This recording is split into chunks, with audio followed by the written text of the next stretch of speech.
पिछली वीडियो में हमने एक्सरे डिफ्रेक्शन के प्रिंसिपल को और उसकी मेथड को समझा।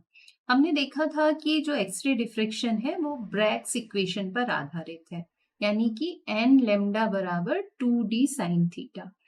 तो यदि एक्स रेज जो हम किसी क्रिस्टल पर डालते हैं और उसके बाद इलास्टिक स्कैटरिंग के थ्रू जो स्कैटर्ड रेज हमको मिलती हैं, यदि उनमें वो ब्रैग के नियम को फॉलो करती हैं तो उनमें कंस्ट्रक्टिव इंटरफेरेंस होता है और उस आधार पर हमें डिफ्रेक्टेड रेज का एक स्पॉट और कई सारा पैटर्न प्राप्त होता है। और ये पैटर्न किसी भी क्रिस्टलाइन सब्सटेंस का कैरेक्टरिस्टिक प्रॉपर्टी है, जिसके आधार पर हम पहचान सकते हैं कि उसका यूनिट सेल कैसा है, उसके अंदर एटम्स की पोजीशन कैसी है, सेल डायमेंशन कैसा है। यानी इसके द्वारा हम क्रिस्टल के स्ट्रक्चर का सटीक निर्धारण कर सकते हैं।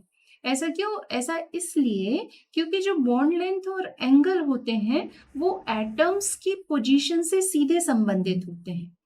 तो यदि हम इसके एप्लीकेशंस की बात करें तो इसकी सबसे मुख्य एप्लीकेशन क्या होगी? वो होगी क्रिस्टल के यूनिट सेल, बॉन्ड लेंथ और बॉन्ड एंगल के निर्धारण।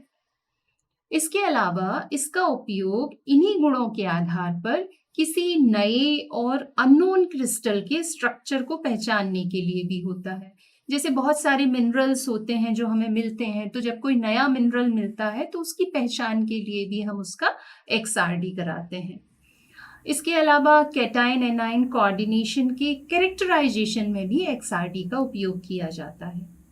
बहुत सारी इंडस्ट्रीज जैसे कि एयरोस्पेस, ऑटोमेटिव या मिनरल से रिलेटेड जो इंडस्ट्रीज हैं, ग्लास, सिरेमिक, रिफ्रैक्टरी, सेमीकंडक्टर आदि के जो इंडस्ट्रीज हैं, उनमें भी XRD का उपयोग मटेरियल के स्ट्रक्चर को डिटरमाइन करने के लिए बहुत ही व्यापक रूप से होता है। इसके अलावा XRD का उपयोग फेज कंपोजिशन के निर्धारण में होता है। साथ ही सिलिकॉन वेफर्स और सोलर सेल्स के विश्लेषण में भी XRD का उपयोग होता है। और अब तो इसका उपयोग जैविक सामग्रियों जैसे कि विटामिन्स, ड्रग्स आदि के स्ट्रक्चर का पता लगाने के लिए भी किया जाता है। आजकल तो इसका उपयोग उन विशिष्ट तरीकों की जांच करने में भी किया जाता है कि कोई सामग्री, दवा या कोई पदार्थ की संरचना कुछ विशिष्ट एनवायरनमेंट में कैसे परस्पर क्रिया करेगी। यदि आप ये जानना चाहते हैं तो उस कंडीशन में भी हम क्या करते हैं? XRD। तो इस प्रकार हमने देखा कि XRD एक बहुत ही महत्वपूर्ण तकनीक बन चुकी है, जिसकी सहायता से हम किसी क्रिस्टल के स्ट्रक्चर का एकदम एक्यूरेट एनालिसिस कर सकते हैं। तो आपको एक XRD यहाँ पर दिखाते हैं। इसमें हम क्या करते हैं? इंटेंसिटी और 2 थीटा यानी कि इंसिडेंट एंगल और हमारा जो डिफ्रेक्टेड रेज का जो एंगल है थीटा, उसके बीच हम यहाँ पर ग्राफ खींचते हैं। तो ग्राफ में देखिए आपको यहाँ पर क्या मिलते हैं? इस तरीके से सिग्नल्स मिलते हैं।